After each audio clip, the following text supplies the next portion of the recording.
Hey guys, it's Eric Green, founder of Tax Rep Network. Let's talk about the tax organizer. All right.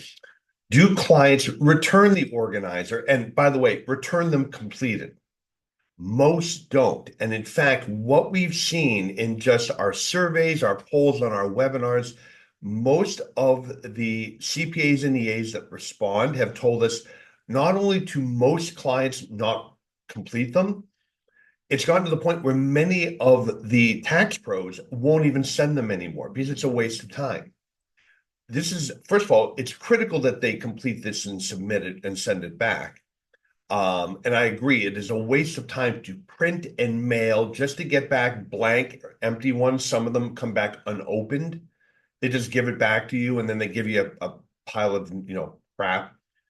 Um, it's actually why I'm so hype on the automated organizer created by Liscio. Aside from that, it requires them to answer certain questions, and we have a log now of everything they gave us. So, from our perspective, it's very easy to prove whether the client provided the information or not. It's a great, cover our own, ourselves in case there's an issue. But it also avoids the wasted time of printing and mailing and all of that stuff to have most of it accomplish nothing. All right.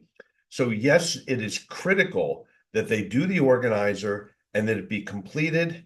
All right. You want to save yourself a lot of time and money. All right. Aside from all of the automation, everything in the preparation of the return, use the automated organizer. If you haven't checked that out, go check that out from Liscio. It will be a game changer for you and your practice.